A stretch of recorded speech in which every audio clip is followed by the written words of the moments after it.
Hello, everyone.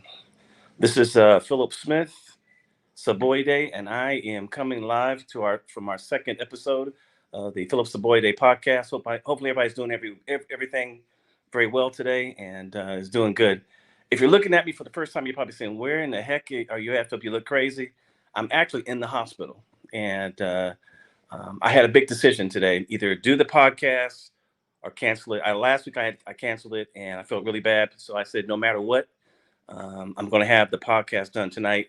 So excuse my look, excuse the roughness of my face and what I'm wearing, but I'm actually in the hospital. I have surgery scheduled tomorrow, so that's why I'm here at Emory in Atlanta, Georgia, and I just thought it was fair to everyone because you guys were very patient with me, missing the show as well as being available for you this week. So I'm here and I'm excited about this show. We have a lot of good information to discuss as a people, as a community. We've got two outstanding guests that I want to bring on later, but I just want to talk briefly about the topics that we're going to talk about tonight. One is that we're going to talk about dating a powerful woman in terms of financial capacity. Secondly, we're going to talk about something I've been seeing. This is probably more of a younger generation and folks in the 20s and 30s now. I see a lot of women proposing to men, and I've never seen that. I'm in a different age and a different world, and I've never really seen that in mass. I've seen it on occasion, but I see women taking the initiative to say, "I'm going to lock this down. I love this man, and I want to marry him." And I just want to get some thoughts and conversations about it. Is it real, or is it something that we should kind of shy away from, or and hear the voices of the women that are going to be listening to this particular show? Without any further delay, let's jump into it. The first topic is dating a powerful woman, and particularly dating powerful Black women. And when I say powerful, this is my litmus test for a Black woman being powerful. Usually, we're talking about a sister that makes anywhere from 150 to $200,000. She's got her own place, her own car. She's has access to travel with her friends and family at ease, and she's usually looking for a brother at that level. And on occasion, sometimes these women are dating men financially that are not to their level, and sometimes that can be problematic. At least that's what I hear from some of the men. Obviously, that's just their view. And I'm wondering, is that something that we can work through as a community? Because they got some good brothers out there. But unfortunately, Black women have taken off. Let's be honest. Black women have hit the corporate ladder and they are swinging for the fence. They are becoming the highest producers as far as getting degreed uh, in the community that we live in. They're having disposable income. They're traveling. They're doing it. They're doing it at every level, and they have surpassed Black men economically. That's just being real.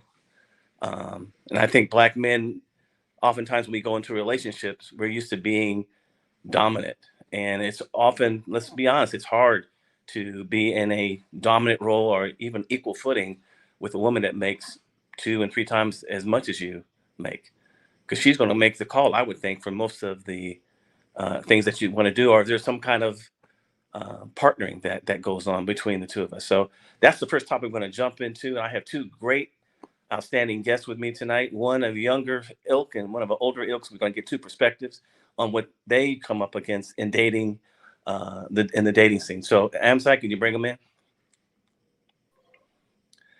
This is Byron and Ernest. Say hello to the folks, Byron. How you all Hello. doing? How you doing? Hey, Byron, how old are you? I'm actually 28 years old. Oh, you're 28 years old, and you are single, correct? That's correct. And you're dating. Yes, it's different. It's been different, but Okay, it's a okay. great And experience. Ernest, how old are you? I'm actually in my 50s now. Okay, and are you dating? Yes. Okay, good. So I'm gonna start off with just a general question. Um, I have my own biases, but I'm trying to keep my own biases out of it. When dating women, particularly Black women that are what they call a power woman, what are your thoughts on approaching a sister like that? I'll say my thoughts are more so being transparent, being upfront, but also being intentional. A lot of times when you're in the dating space, there's no telling what a powerful woman, what comes into her aura, or a man trying to talk to her, what intentions they have, let alone what plans he has for her life. And a lot of times I see a true powerful woman is going to be able to assess that, so she'll know. But I often see says like be upfront, be transparent, but be direct and be real in not only your approach but your intentions that you have for her. I feel like that will clear up a lot of the her connecting you to her past experiences that may have been troublesome or not what she values, to where you actually have a level ground footing for what you want to do going forward, as opposed to her attacking you to her past experiences that have or have not been well. Okay, okay. Ernest, those are good comments. What about you, Ernest? What do you think? Well, I would echo that. There needs to be a lot of transparency. There needs to be a lot of uh, that old fashioned what we had back in the 40s and the 50s, where you actually sit down and turn off the phone and go for a picnic so you can see eyeball to eyeball. It's too much interfacing with technology, especially in dating. It has a place, but it don't have a place where it should take over dating. Okay, okay. Second question: when you are dating a woman who's making a black woman's making 200,000 a year, let's be honest. Is there certain topics you cannot talk about with her, or do you think it's business as usual? Well, you can't come across as somebody who is in need. That's number one. Number Hmm. two, you got to be, even though you're not on equal money footing, you're an equal human being with sensitivities and proclivities just like anybody else. So I don't. The money, one person will probably be in the ballpark to make that kind of money. Hmm. But Okay. I'm saying that to say that the money is one thing, the actual connection is two. Because you got to make a connection, number one. Because you don't make the connection, money won't make a difference because it won't be love at all. It won't even be Okay. like. It's just I'm here for the money. Okay. How about My you, Byron? my take is more so, you made a great statement, Ernest, when you were saying like the media and social active side. Because what I find is, even if, okay, I have a powerful social media presence, or another lovely young lady has a powerful social media presence, that's just gonna make the multitude of options become more available and present. And a lot of times, society or our community more so they put a higher viewer point or higher validity in who you are on social media as to who you are in real life. You know what I mean? And those things should align. But what I always say is, like, social media is the highlight reel. You know what I mean? Like, nobody's usually there for the ups and downs that you maneuver through life, except those people that are really in your life or know you, or in your circle. Now, when it's relative to, okay, dating a powerful woman making more, I think you just have to have something valuable. If you have the same, if you guys are in the same tax bracket, things are going to be easier. You're going to talk the same language. You guys are going to do the same things, the same Right. activities. So those options to do those together are open. And if you're not, my main take is be be valuable enough to the point where she doesn't just see you as money. Like, be more of substance, to where there's something there more than money, as far as values, principles, experience, knowledge, and things of that sort. Because I find, like, a powerful woman, she may not like it at first, but as men, we know we could change the whole dynamic in a year, 2 years, 3 years, with just working hard and a quality mental mindset. Hmm. But I think a true woman who understands, what you have and who you are, even if you're not making the same amount of money than her, she may see a more valuable trait in who you are, that keeps you at that same level, if that makes sense. Okay. I got another question. Both you guys are dating very powerful women, and they say, "Hey, I want to go down to the Caribbean for the weekend. I'm paying for everything. Let's go." How do you feel about that? Well, I don't have a problem with it if I'm out for the weekend. Yeah, I'll but see, say, this as, is as but long here's as the thing about the it. schedule, If, as if, long if as it's you the schedule, connected, I'm all for it. both of you guys connected with a job, you just can't just leave it unless you're self-employed. Yeah. You know, if it's a self-employed thing, then I can see it, but I can't. I mean, you got to be practical too. Okay, yeah, if you got a spare weekend out of the month, you can do that, but that's not really practical for the average person. Yeah. And, Okay. and I'll say that's the thing where it's like it depends on the schedule. If I'm open for it, I'm all for it. Or if I'm really feeling that woman, I'm like, okay, yeah, let's go.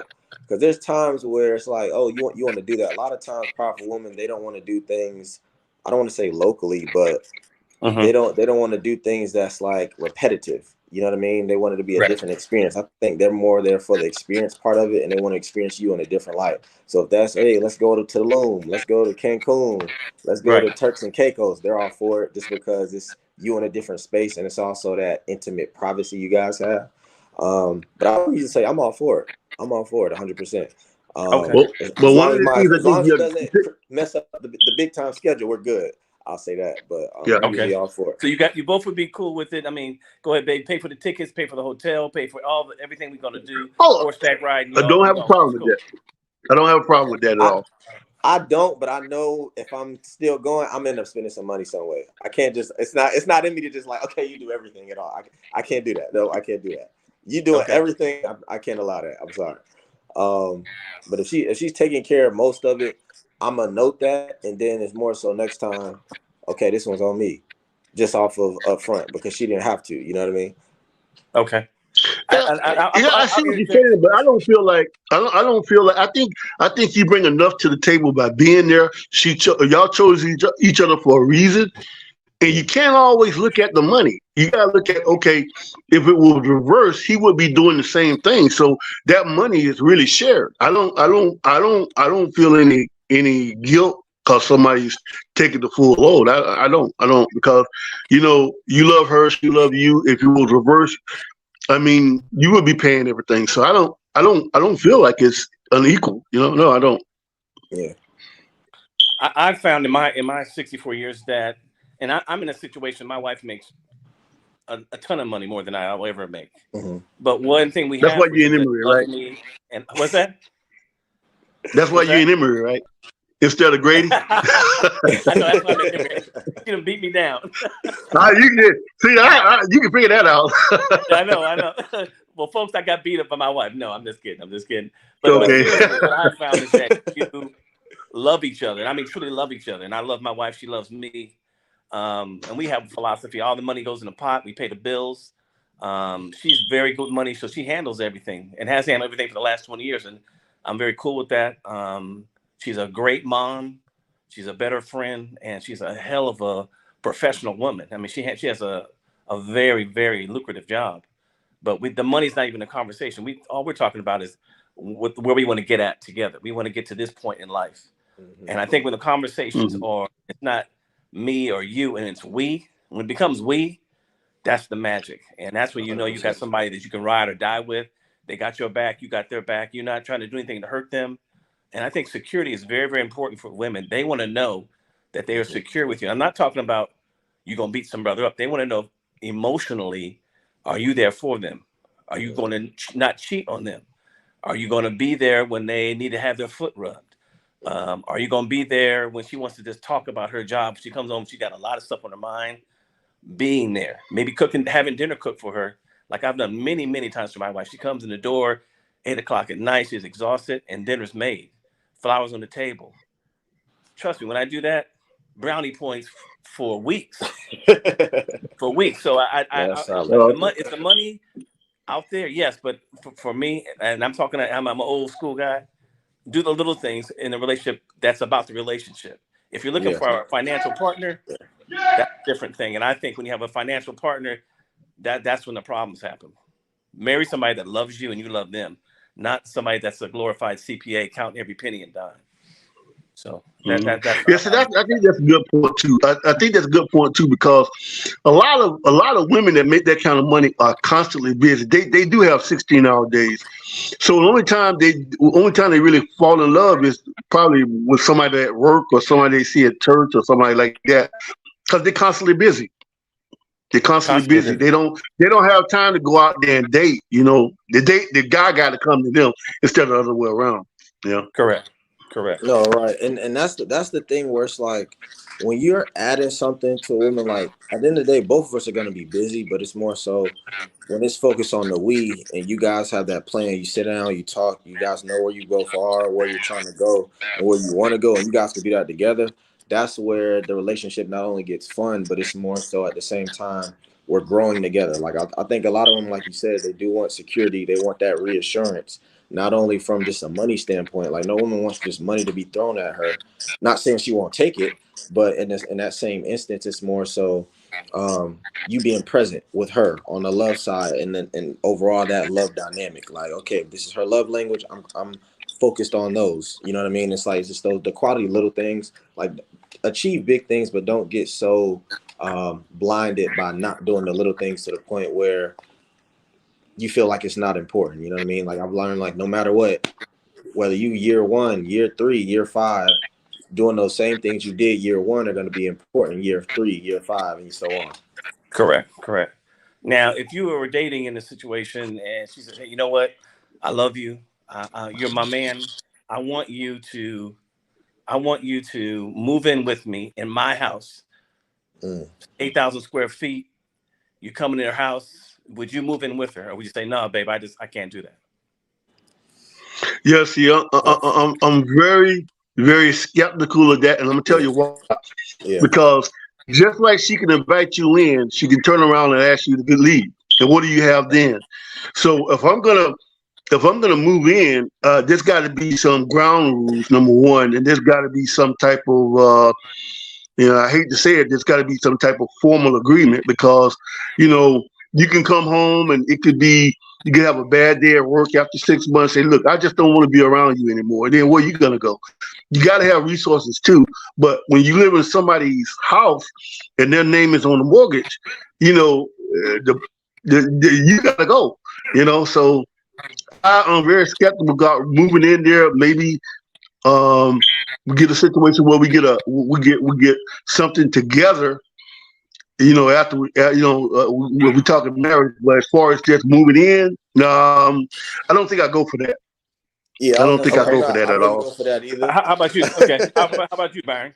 I wouldn't go for it either. I would stop by, but I would say if that's the case, it's more so we could get a place together where it's either both our names are both on it, or we're both paying for it together. So that way we both have a key. You know what I mean? I feel like Right. that's a more even level ground as opposed to yeah, or you just come to mine, or I just come to yours. Because at that moment, um, even though it's love and presence, a sense of entitlement is going to be in there later down the road. And I'm not, and usually most of the time I wouldn't recommend that.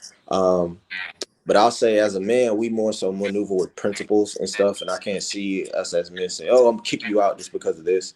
There has been situations that I've seen just period in our community.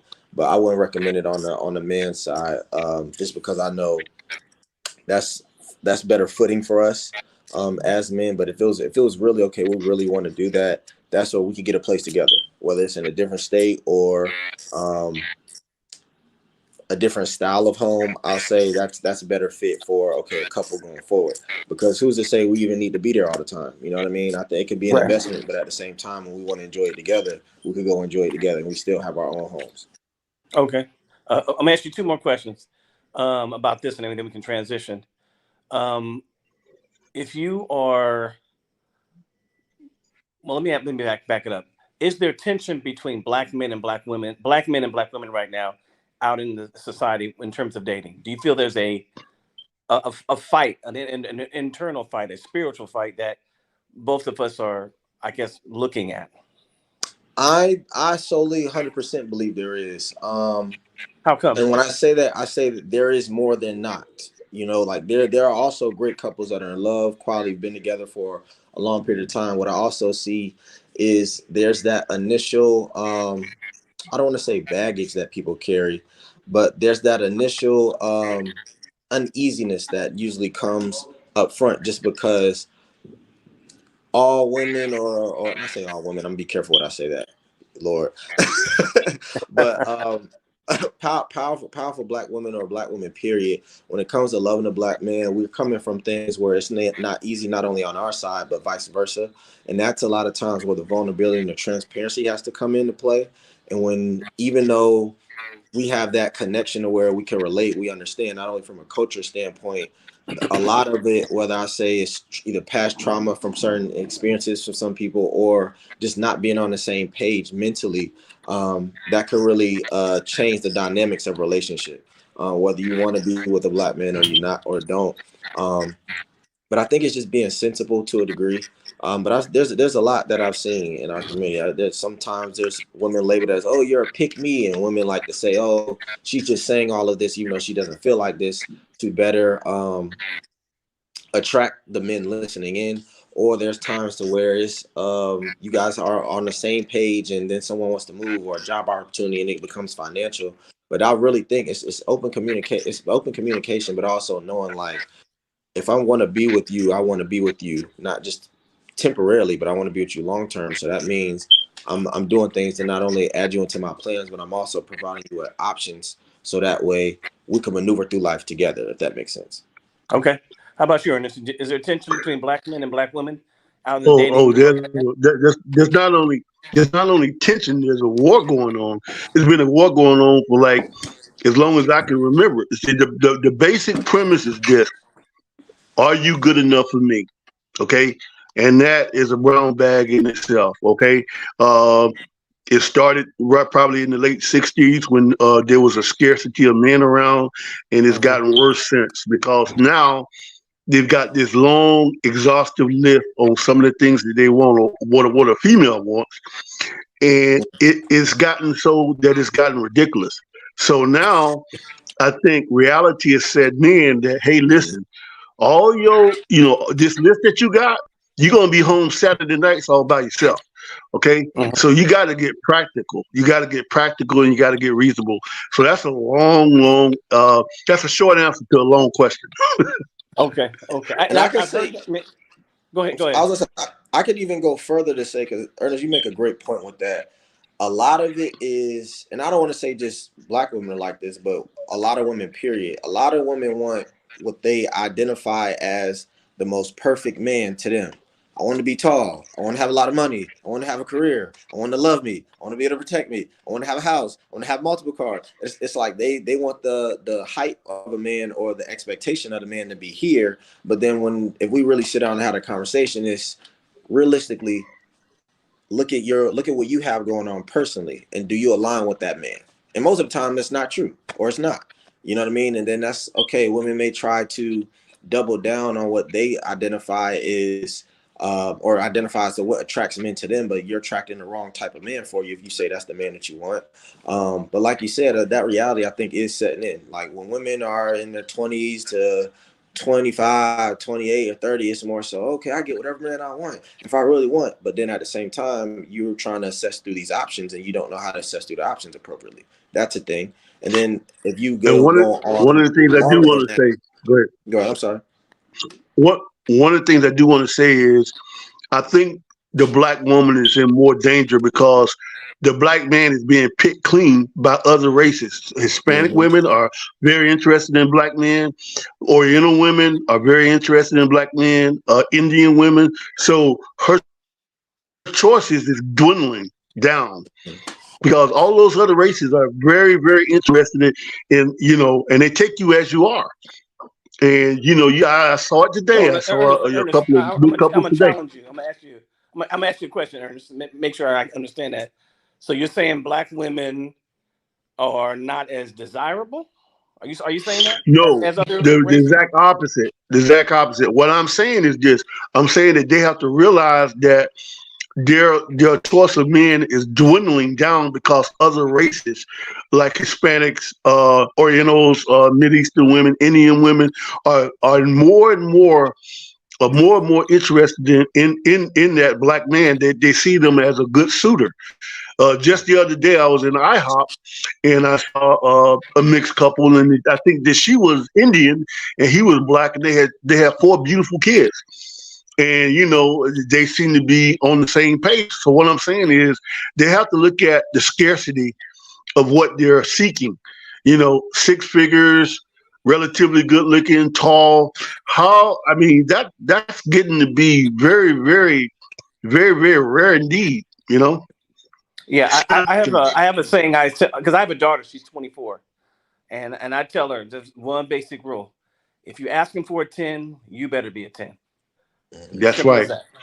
You gave So if us you're some good asking for a advice. man to look like Idris Elba or Morris Chestnut, and he better have this, and he better have all this other thing, you better walk through that door, and you better be banging, and And not see, and not this only is the thing physically. about it. See, that's what I'm saying. This is the thing about it. You see the people on the social media asking for all these things, and if they go home, they put the wig in the drawer, they Brazilian butt in the drawer. So a man don't want he don't realize should he get in the drawer? He should still date her because what he wants is in the drawer. You know, the eyelashes, the braids, not real. I mean, come on, you And, got to be authentic. Less yeah, makeup, and more water, that's a major natural skin thing. tone, walk. That's a major thing. I'll say not only in my age dynamic, but that's the part where you like it's. I don't want to say people get lost in that, but that's the part where I'm like, can we bring back the natural, bring back the authenticity? Thank you, You know what I thank mean? you. Like you don't got to change your hair color. You got beautiful hair. I get it. You know, I've heard, oh well, it's a maintenance thing. You know what I mean? But at the same time, like you can maintain your own hair. I think it's more so the psychology behind a lot of things. Um, but it's I know. also I love it when I see black women with braids and afros. yeah, like it's I like love that that's look. natural. Like know who you. I'll say like know who you really are, but also wear that pridefully to Correct. know. Like other races also know who you really innately are too. Not only from operating as a black man in the world, but also the black women as well. I'm sure like y'all are both smart, y'all are both in tune, y'all are both beautiful. You know what I mean? It's just really knowing that, but also living in that truth. A lot of times I see, and I don't want to say it's just a media thing, but a lot of times I see, okay, the long nails, the colorful and different hair, and I get it. You know what I mean? I get it. Do I like it? Not necessarily. If it looks good, it looks good. But I'll say I'm somebody where I'm detail oriented, so I'm gonna notice. I'm gonna know that you had a sewing in. I'm gonna know that you know what I mean? It's like it's not Yeah. like us black men don't notice. We're not gonna say anything, but we Right. we notice the difference. And I'll say if another woman that's coming natural, and it's still beautiful, I'm gonna prefer that over all the excess. Like you don't have to do that. I get you may why or want to for you, but for me, I'm like you don't have to. You see what I'm saying? Right. And I just want to say this for And because I then know we have and then a on lot of top of women that, that want to jump in on this call. We invited 2 women to be on the call, and they did not show. So that female voice tonight was not intended to be blocked. Just want to make sure everybody's understanding that. I wanted to hit some other beautiful black women to come in and state their perspective, but they did not show up. So just the ladies out there. But next week, I'm certainly going to make sure we have a more balanced perspective. So well, one thing I think that we need to cover, like if you have another show, is conflict resolution between the relationship, because sometimes you have an argument or heated discussion, and one person don't know how to come back and say, "Hey, look, let's sit down and I'm gonna listen to you, and when you're done, listen to me." And I think mhm. conflict resolution goes a long way in trying to keep the relation healthy. You know. Mm-hmm. I think you're right. I think we need to heal, and we have to understand that. To me, there's nothing like waking up in the morning and looking over to your left, your right, and the woman in the bed. You see Africa. You see Mm-hmm. that where you come from. That's beautiful. That's strong. That understands your life journey. That understands your Yeah. culture. There's nothing more powerful than that. And I think anybody that doesn't do that is missing out. Personally. Yeah. No, Um, I so would agree. we're getting to the 8:30 mark. We're gonna have to stop a little bit early tonight. I can tell right now we probably can go another hour easy, easy. And next week on Monday we'll definitely be able to continue the conversation. You all have been great comments. Amzai, great on the back end with the questions. We have a lot of people that really want to jump in on this, but I'm gonna end it right here tonight. Thank you very much for great comments, great perspective, and I can't wait to see you guys next weekend. Absolutely. Okay. All All right. right. Peace and love, respect. Thank you. All right, Much Amzai, love, take us brother. out. Thank you.